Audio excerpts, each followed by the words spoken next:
E aí, como que a gente vai tentar entender isso, então? Aqui vai ficando mais próximo da gente. Eu trouxe alguns trechos de um artigo chamado A Filosofia do Mito em Plotino e Próclo, desses dois autores, eu traduzi, e eles vão falar mais do sistema neoplatônico, mas o sistema neoplatônico, nesse sentido, se aproxima muito do gnóstico. Aqui nessa imagem é, novamente, essa do prisma com 7 raios aqui do meio do Plotino, é isso aqui também. O nous, a alma do mundo, e aí tem um limite, onde tudo é copiado como um reflexo. Os gnósticos vão falar que o mundo da criação é uma cópia do mundo divino, né? Aqui é baseado em Platão. Então, como que a gente deve entender os mitos? Os mitos, eles devem separar em tempos diferentes as coisas sobre as quais falam. O mito divide de cada uma os muitos outros seres que estão juntos. Vou ler até o fim e a gente volta. Mas que são distintos em posição hierárquica e em poder. Então, uma vez que tenham nos ensinado tudo o que é possível ensinar, permitem que aqueles que os entenderam com seus intelectos coloquem novamente juntos aquilo que separaram. Isso é um trecho de Plotino, é um trecho das Eneas. Então, o que o Plotino está dizendo? Que os mitos, eles são uma forma de separar aquilo que na realidade é uno, aquilo que está junto. Mas é uma forma de acessar o nosso entendimento. Então, eles dividem os muitos que, na verdade, estão juntos. Só que também são distintos em posições hierárquicas. Então, todas essas posições hierárquicas aqui, desses esquemas todos, é difícil de entender se a gente não racionalizar um pouco isso. Só que se a gente racionaliza demais, fica difícil de acessar no intuitivo. Então, o mito, ele ajuda nesse movimento de conexão com a alma. Então, uma vez que o mito permite que aqueles que entendem os mitos com o intelecto coloca novamente junto aquilo que foi separado. Então, Plotino vai falar sobre os verdadeiros mitos e não sobre qualquer tipo de mito. Porque os mitos também, ao longo do tempo, eles vão sendo reproduzidos e mudados. E aí viram historinhas e viram tradições religiosas, populares e práticas animistas, astralistas, e os deuses viram, em vez de virarem arquétipos, viram cultos locais das casas, dos lares, das cidades. E essa não é a proposta da filosofia quando ela aborda o mito, né? Então, Plotino ele vai falar sobre os verdadeiros mitos. E esses mitos verdadeiros contam histórias sobre coisas não geradas, como se tivessem sido geradas. Então, para tentar explicar o não gerado, usa-se uma linguagem como se aquilo tivesse sido gerado, para facilitar a conexão com a mente. E os mitos falam sobre realidades unas, como se elas fossem divididas. Uma vez que um mito é contado, através de um processo discursivo, devemos entender e captar o ensinamento. Então, o processo discursivo, ele é útil porque nós estamos encarnados no mundo, nós temos manas inferior, e nós não somos completamente despertos. Então, esses mitos vão nos ajudar como pontes para o mundo espiritual. Nessa imagem, novamente, reforçando a divisão dos planos divinos com o plano da manifestação física e do cosmos. E continua o artigo sobre o mito em Plotino e Próclo. Tradicionalmente, um mito é definido como um discurso falso. Lembra lá do mito na escola, como é que era? Um discurso falso, que é uma bobagem popular e tal, que a filosofia veio salvar a razão humana e se afastar a humanidade dos mitos, né? Geralmente é assim que se entende. Então, tradicionalmente, ele é entendido assim, como algo falso e mentiroso, que representa a verdade. Essa caracterização é encontrada, dentre outros, em definições de mitos dadas por Hesíodo, Platão e Plutarco. O Platão, ele é muito interessante porque Platão vai falar muito bem das tradições de mistérios, especialmente do pitagorismo e do orfismo, que vão usar mitos, mas Platão vai abandonar um pouco esses da literatura, porque eles falaram que o teatro e a literatura na Grécia, naquela época, já estava sendo usado como uma degeneração dos mitos. E aí, de repente, vira deuses que estimulam a traição, você trai a sua esposa, essas coisas que a gente vê nos mitos gregos. Plotino traz essa definição tradicional de mito para um nível metafísico. Então, o Plotino ele tenta resgatar essa leitura do mito como algo que te leva aos planos espirituais. A mentira, entre aspas, do mito é agora definida como uma genealogia aplicada às coisas não geradas.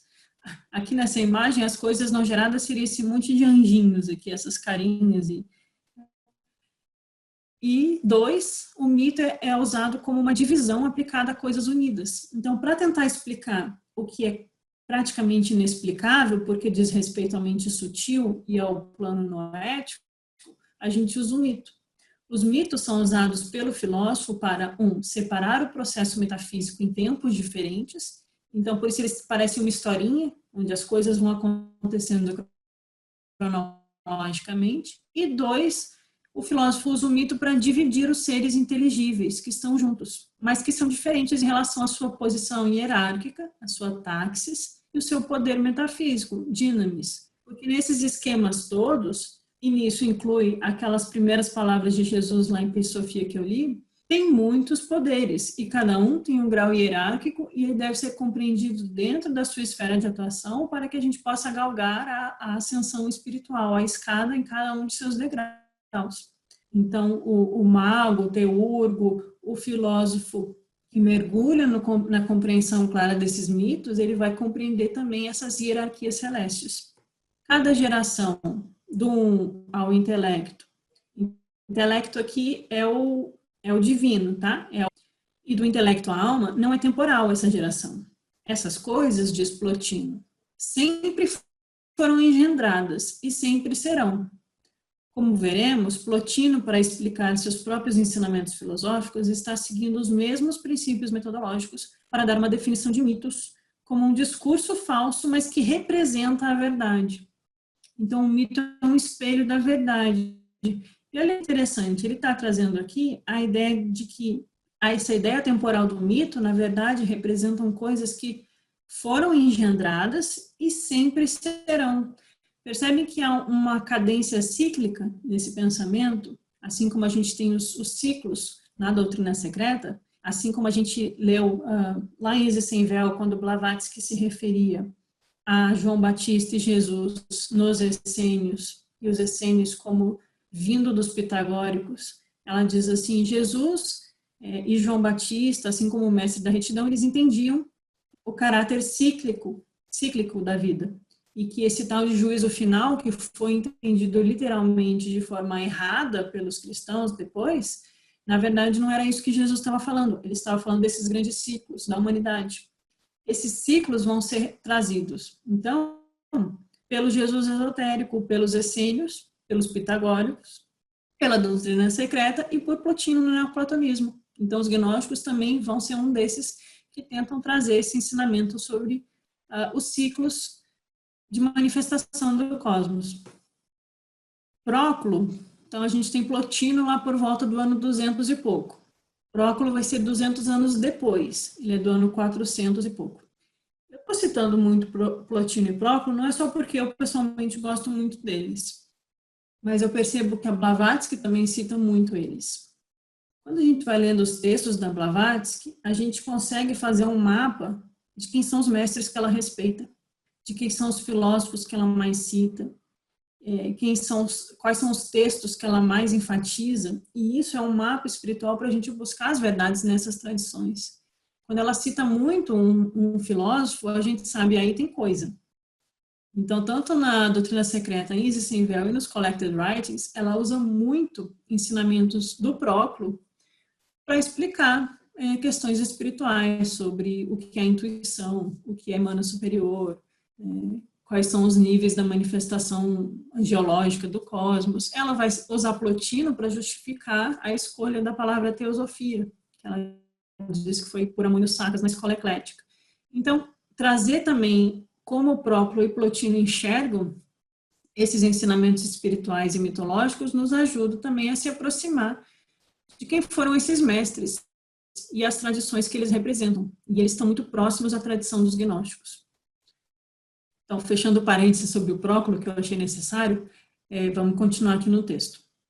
O Próclo é um filósofo mais sistemático que o Plotino. Isso pode ser dito também porque a sua teoria a respeito dos mitos, que lida com o complexo background da metafísica de Próclo e a sucessiva ordem de sua hierarquia divina, que inclui as ênadas, os deuses inteligíveis intelectivos, os deuses intelectivos, os deuses hipercósmicos e os deuses encósmicos e a multiplicidade de anjos e demônios. Vejam que o Próclo, assim como Jesus lá naquela frase de Episofia, coloca uma concatenação de hierarquias celestes que começa lá no Uno, nos mais espirituais, os Janshohans, os Adibudas, até ir descendo para os menores, até chegar na manifestação do cosmos, e após a manifestação do cosmos, a gente tem os deuses cósmicos, os anjos e os demônios. Tudo isso faz parte da filosofia esotérica, do ensinamento espiritual, a gente entender o que é isso, e que isso não é mitologia no sentido depreciativo, isso não é uma coisa que a gente lê num livro de fantasia, num filme de Hollywood, mas que para esses filósofos e para esses grandes iniciados, que eram magos, teurgos, isso são realidades celestes, são realidades que a gente tem que lidar, desde as larvas astrais, no pós-morte, no cama louca, até a conexão com os deuses solares, com aquilo que é mais divino e que tem uma ressonância em cada um de nós também. Então, Próclo explica que os pais da mitologia, que ele chama de teologoi, os teólogos, não o teólogo da igreja, mas aqueles que compreendem, que falam sobre os teos, sobre os divinos, os teólogos produziam seus mitos da mesma forma que a natureza produz o mundo sensível. Ambos, diz o Próclo, representam a realidade indivisível como dividida. É uma representação da realidade celeste. Eles representam o que é eterno por meio de uma progressão temporal, o inteligível pelo sensível, o imaterial como sendo material, aquilo que não tem extensão como se o tivesse, e o que é estável como mutável. Percebem a contraposição constante? Nos diz Próclo, o mito convida a alma a descobrir a verdade teológica por trás do conteúdo literal. Então, novamente, nunca interpretar literalmente esses mitos. Quando eles falam da união da alma Sofia com Christos, ou de Psique com Eros, não estamos falando de uniões carnais. Quando a gente fala de comer do fruto, não é comer alguma coisa. A serpente, ela representa algo, é sempre buscar transcender o significado literal e perceber que ele é uma representação de uma verdade subjacente a ele. Então, ao tratar dos mitos tradicionais de Homero e Hesíodo, as coisas são diferentes. O Próclo falando, né? O verdadeiro significado desses mitos, nos diz Próclo, consiste de uma doutrina secreta, e apenas filósofos capacitados podem atingir o completo entendimento destes. Isso está num texto do Próclo chamado Comentário à Teologia de Platão. Então vejam que os mitos são como as parábolas, e são como os ensinamentos que Jesus fala que a gente tem que tomar cuidado de não dar as pérolas aos porcos e nem dar aos cães o que é sagrado. Porque tomando aquilo que é sagrado sem compreender e sem ter o grau de despertar para acessar o significado, eles vão pisotear, destruir e voltar-se contra nós. Então, da mesma forma, os mitos, enquanto doutrina secreta, um filósofo pode compreender. Mas, às vezes, sendo deturpados, eles vão levar a pessoa para uma compreensão literal e vão achar que, por exemplo, o Baco é ficar enchendo a cara de vinho. São níveis que, às vezes, no símbolo, podem ser prejudiciais a quem se aproxima dessa história sem compreender que é uma história espiritual que fala das realidades superiores. E é isso que acontece com a degeneração das tradições espirituais que aconteceu com a mitologia, né, nesse caso. Então, para Próclo, aquela forma aparente e os elementos de estrutura narrativa do mito são símbolos da estrutura da realidade inteligível. E qual é a nossa busca espiritual? é buscar compreender a realidade tal qual ela é, parar de viver no mundo de ilusões, de olhar as coisas como as nossas sensações condicionam a gente, a personalidade, a querer ver as coisas como elas não são. Quando a gente passa a ver a realidade como ela é, nós despertamos espiritualmente. A busca é de tirar essas máscaras e camadas que obscurecem o nosso ser. E aí o mito vai ter essa função. É uma função quase que mágica, se ele consegue acessar a nossa mente. Então aqui eu não vou também tentar ler esse foi muito complicado, mas é mais um exemplo de como esses portadores de tradições esotéricas ocidentais, eles vão tentando fazer esses esquemas para mostrar essas realidades superiores. Aqui a gente, por exemplo, tem ao lado dessa cabeça solar, a gente tem Sofia aqui escrito. Sofia faz parte do mito gnóstico. A Virgem, o Sol, a estrela do rei do Oriente, né? Tem todo esse símbolo do reino do Oriente, os níveis dos céus, e vejam que interessante, aqui é um manuscrito Rosa Cruz. Os Rosa Cruzes, que surgem lá em 1500, 1600, 1700, é bem depois dos gnósticos e bem depois dos neoplatônicos, os Rosa Cruzes vão ser uma dessas fraternidades espirituais verdadeiras que vão ter ensinamentos esotéricos, que vão tentar resgatar ensinamentos gnósticos. Os antigos Rosa Cruzes têm manuscritos e ensinamentos privados que se assemelham aos ensinamentos gnósticos. Talvez as almas que transitaram entre os Rosa Cruzes no passado também transitaram entre os gnósticos.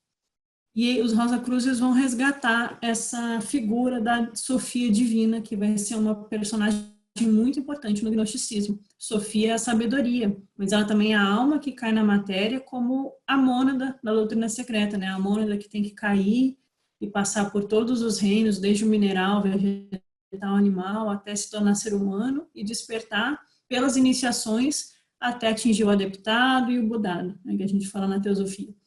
A Sofia também vai ser essa alma que cai e que, através de cânticos ao divino e a busca da união com Cristo nela mesma, ela vai conseguindo galgar os céus e passar esse limite do sensível para o inteligível.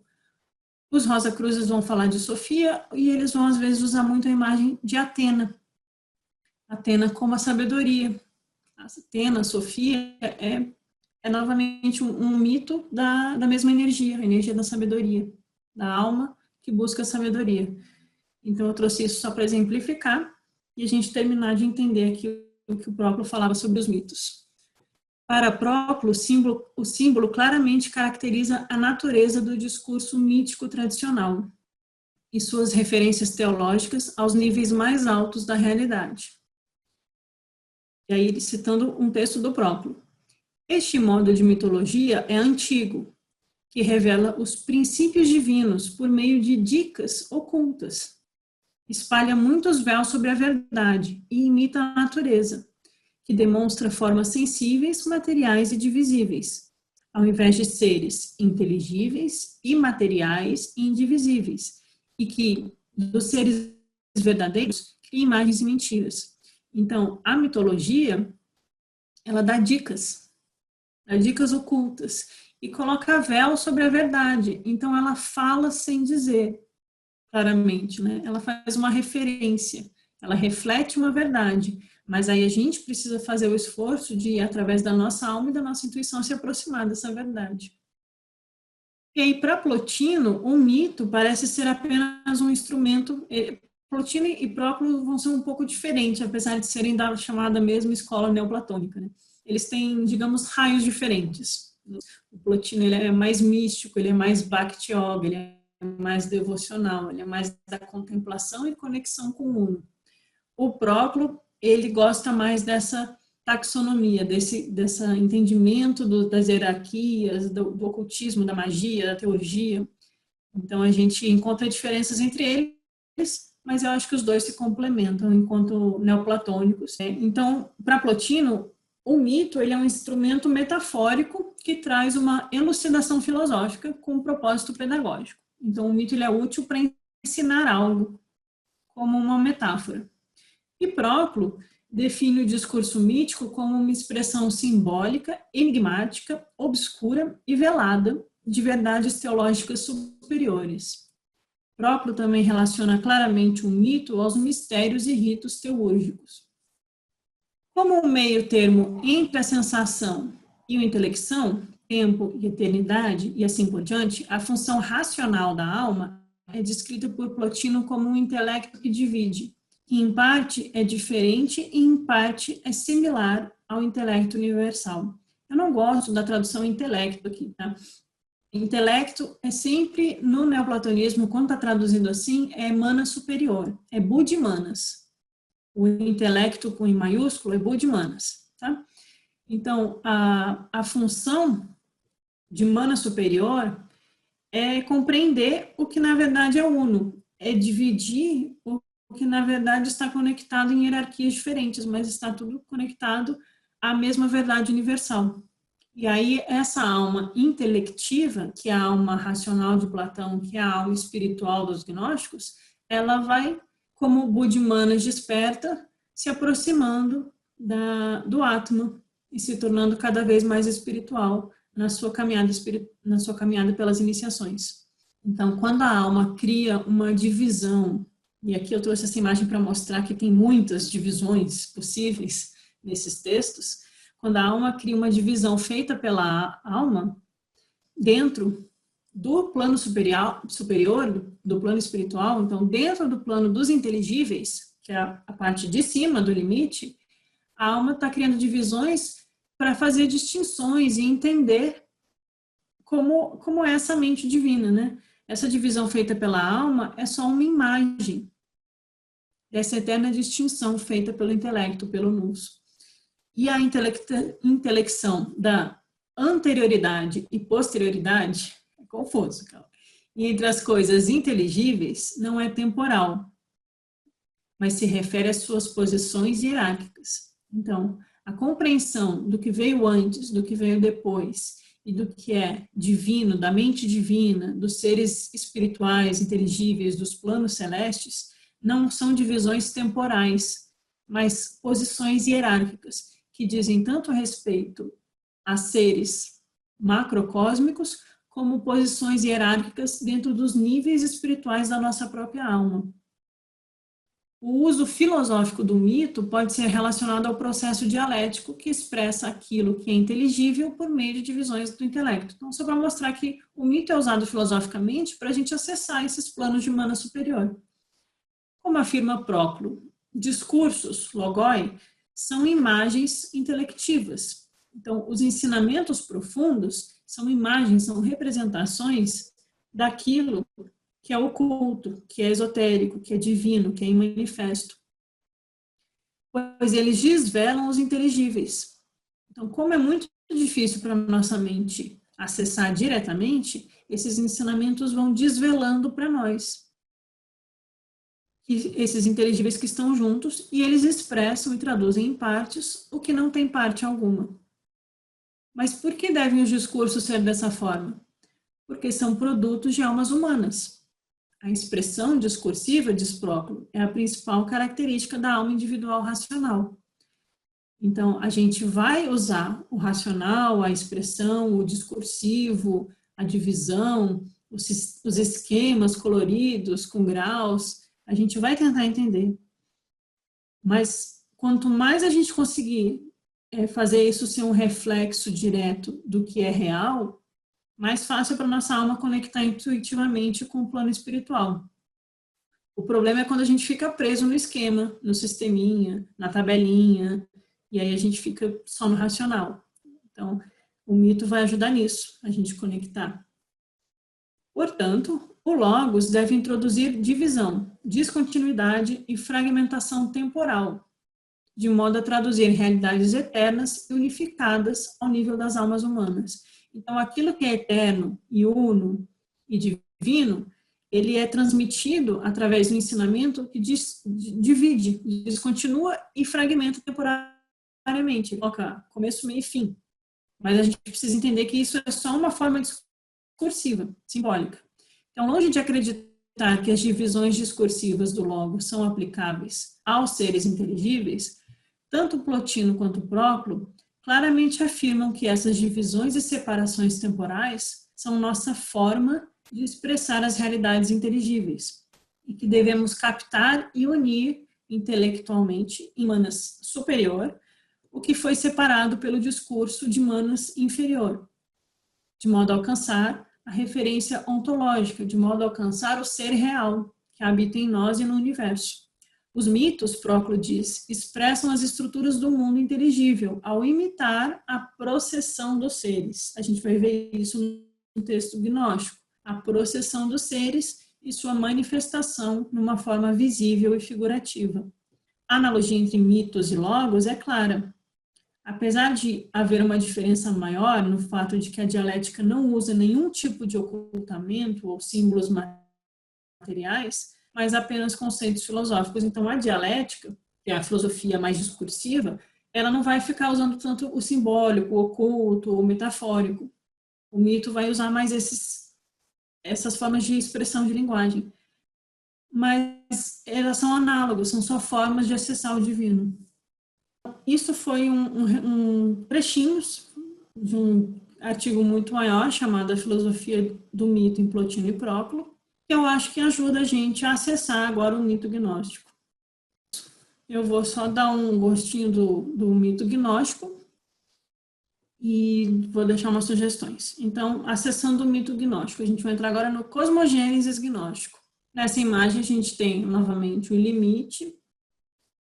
Essa imagem me pareceu muito nórdica. Eu não sei se alguém tiver uma noção aqui dela melhor, mas a gente tem a ponte do arco-íris, né? Tem a Yggdrasil, que é a árvore, com as suas raízes sendo comidas pela serpente, pelo dragão serpente, que não é a serpente boa nesse caso, e a montanha com os planos divinos, né? Achei uma imagem bem clara de que é um plano com uma divisão em sua região mediana e que é um reflexo. Aquela árvore que é um reflexo em cima e embaixo, na copa e nas raízes, representa isso, o inteligível e o sensível. Aqui a gente tem os 7 céus, vão ser importantes para a gente entender o mito gnóstico. Então, aqui na imagem do bom velhinho, né, desse Deus aqui, não é o uno, não é a unidade primordial, não é o princípio fundamental de todas as coisas. Aqui é o demiurgo, é o Deus artesão, é o Deus criador. Esse demiurgo, ele é como, nessa imagem da árvore, é como se ele fosse esse meio verde aqui. Ele está ele tá no que divide o espiritual do material. E quando a gente fala em material, lembrando que a gente também está falando do material sutil, que o plano etérico, o plano astral é plano material, tá? Desse meio aqui para baixo. São só símbolos que depois fica como provocação, mas para a gente ver que existe essa gradação com os símbolos dos planetas, né? São 7, que no mito gnóstico a gente vai usar essa imagem mental aqui para entender o mito gnóstico. Então, nós temos um demiurgo, o criador, e 7 céus até o chãozinho verde aqui, que é a humanidade. Então, a gente tem a humanidade, 7 céus, o limite e aí os planos superiores. Cada um desses céus é um arconte. Ele é um ajudante do artesão. Ele é um regente da criação.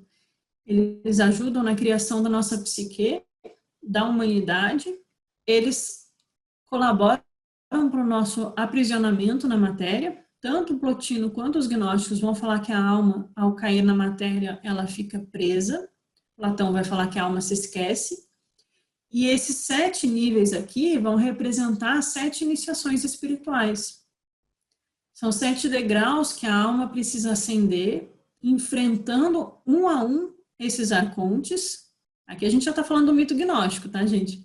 A gente vai enfrentando os arcontes e seu aspecto negativo e acessando o aspecto positivo deles, porque cada um deles, secretamente, carrega uma virtude. Cada um deles representa uma virtude, mas também representa uma força que embota nossa mente, que quer nos manter prisioneiros no calabouço. os arcontes aqui, em filmes populares hollywoodianos como Matrix, vão ser aqueles homens de preto que ficam tentando pegar o Neo. Quem viu aí o filme, acho que todo mundo viu, né? Então, aqueles regentes, nem lembro direito, acho que eu preciso rever esse filme. Eles são aqueles homens que ficam perseguindo.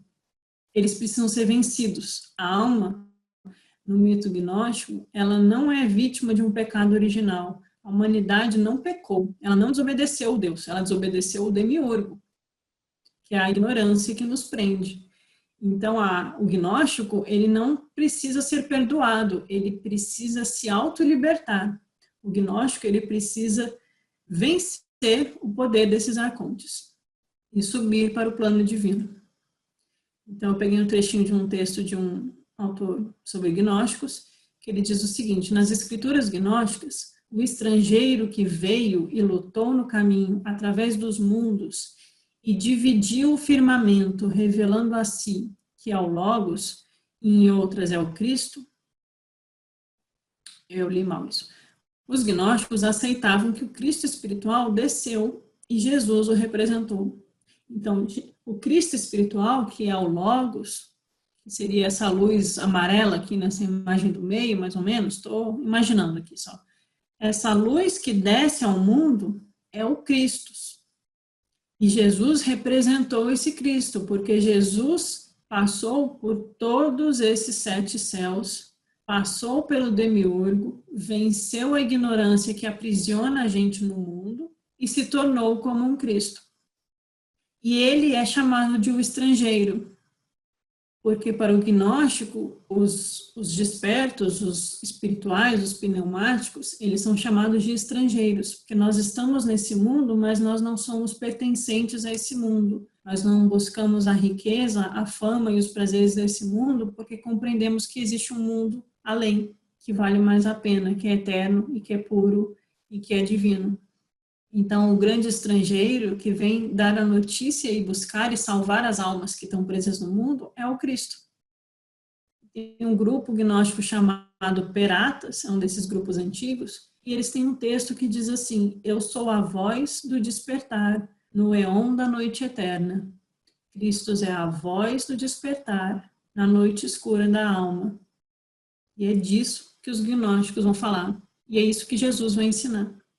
Um pouco desse esquema todo e como se libertar de tudo isso, através de mitos e ensinamentos complexos, mas que estimulam a alma a fazer esse caminho de retorno pela ponte do arco-íris. Ver se tem alguma coisa. Você falando dos arcontes e que ele representaria uma virtude e ao mesmo tempo a contraparte, não sei se eu entendi bem. Uhum. Me fez lembrar das locas e talas da doutrina, né? Sim. É e as sete céus pode ter relação com as 7 paramitas. Sim, sim. Que seriam as virtudes, né? E a contraparte. Luiz até comentou que na questão você falava do intelecto, que teria a ver com Budi, né? Budimanas, que seria a intuição, e não o intelecto, a racionalidade. Aí me fez lembrar o intelecto ardente da escada de ouro, né? É esse intelecto espiritual que quer encontrar as coisas divinas, que tem que estar ardente dentro de nós para buscar esse caminho. Isso faz a gente sentir vivo, é muito lindo.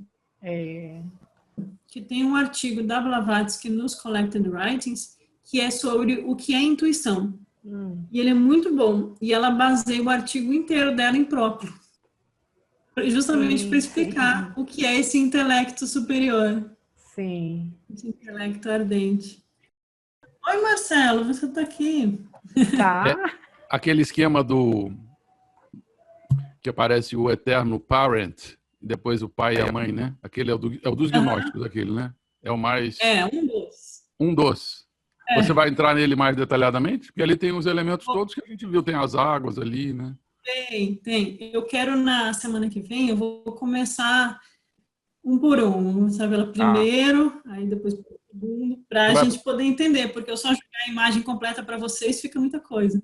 Mas você vai explorar ele ali, então. Vou entrar na cosmogonia direta, né? Semana que vem. Boa noite aí a todos. É o seguinte, uma questão aí que você falou sobre Próclo e Plotino, eles dão assim alguma indicação de como você consegue fazer essa transposição entre o mito, ou essa conexão até, entre o mito e essa realidade metafísica? Quer dizer, eu imagino que isso faz parte, por exemplo, do processo meditativo. No mito, ele te levaria a isso, mas eu gostaria, quer dizer, se você lembrasse, é claro, de ver se ele dá alguma dica em algum momento. Isso porque eu não conheço todas as obras de Próclo. Às vezes tem alguma coisa que eu não li. Mas do que eu li, eu conheço um pouco mais do Plotino. O Plotino ele vai falar que existem 3 formas de chegar ao uno. Existe o caminho do artista, o caminho do amante e o caminho do filósofo. Parece com os caminhos da yoga um pouco. Então, o artista ele vai encontrar esse uno, que é o divino em nós e no universo, através da contemplação do belo. Então, primeiro ele vai começar sendo cativado pela arte, pela música, buscar aquelas formas de expressão da beleza no mundo, para ir conectando com as formas de beleza na alma. Depois, o artista vai descobrir que o belo mesmo são as virtudes, e que não há nada mais belo do que você manifestar o poder dessas virtudes. Então, esse vai ser o caminho do artista. O caminho do amante é a Bhakti Yoga, ele vai direto pelo amor, que primeiro vai se confundir com o amor carnal, vão ser paixões, namoricos, vai ser aquele poeta apaixonado, e só que aí ele vai entender que o amor Theos, o amor divino, ele é muito maior do que esse amor do mundo sensível. Então ele vai começar a buscar uma via contemplativa, ele vai buscar esse eros divino e não eros carnal. Os gnósticos também vão falar desse aspecto do amor como o carnal e o divino, como duplo aspectado, né? Então o amante ele vai encontrar esse despertar espiritual pela devoção, pela conexão com o amor e por uma sublimação do eros. Então é o despertar do amor no coração. E o filósofo vai ser pelo intuitivo mental superior, né? A Jnana Yoga do Plotino. Então, nós temos vários caminhos de chegar nesse mundo noético, inteligível, superior. Só que existe um momento ali que você contempla o que é divino e você tem um despertar de sabedoria, você contempla a realidade tal qual ela é, mas existe um momento que você tem que encontrar o silêncio, que eu acho que é como um Bodhisattva que se torna Buda, ou um Mahatma que se torna um Cristo totalmente desperto. Que é um momento que não existe mais algo a ser conhecido, você simplesmente se une com a fonte una do universo. E aí o caminho é a contemplação, e a contemplação do Atma no seu coração. Estou traduzindo Plotino para outros termos, mas é mais ou menos isso. Só para complementar, aí o Próclo, ele é mais sétimo raio na linguagem teosófica. Então ele vai trabalhar com a magia e com a teurgia, com entender o funcionamento do cosmos, do universo, como esses poderes respondem, como ele pode invocar os deuses. Quando eu falo assim, magia, teurgia, às vezes eu acho que quem está ouvindo, não estou dizendo que vocês estão ouvindo assim, mas às vezes eu acho que quem está ouvindo eu falar de Harry Potter, O Senhor dos Anéis, assim, uma coisa meio fantasiosa. Mas para eles era muito sério isso, eram práticas espirituais. E a gente encontra nas cartas dos Mahatmas um pouco essas práticas. Por exemplo, tem uma carta que um Mahatma manda de presente um talismã, que é um pedaço do cabelo dele magnetizado para proteger de alguma coisa. Claro que aí a gente tem que tomar cuidado para não entrar nas artes ocultas, que a Blavatsky fala como feitiçaria. Mas os Mahatmas, eles têm noção dos poderes do universo e dessas forças. E quando você busca as forças celestes, e aí falando do Próclo, as forças do mundo de baixo, do mundo sensível, elas são passíveis de serem controladas por meios não muito éticos, não muito de luz. Mas as forças do mundo superior, você só consegue manifestar elas dentro de você se você tiver um processo de purificação da sua alma, senão esse poder não se manifesta em você. Então, tem os caminhos que o Plotino apresenta e os caminhos do Próclo, que lembra muito algumas meditações do Vajra, como em Vajrayana, né, Jaime? A questão de você ter deidades com cores, com mantras, com forças, que você tem que visualizar de certa forma. tem gotas que refletem dentro do seu corpo, tudo isso existe na teurgia neoplatônica também, como uma forma de acessar o divino, mas é feito só através, depois de um caminho de purificação. Boa noite, gente, um prazer ver. Boa noite.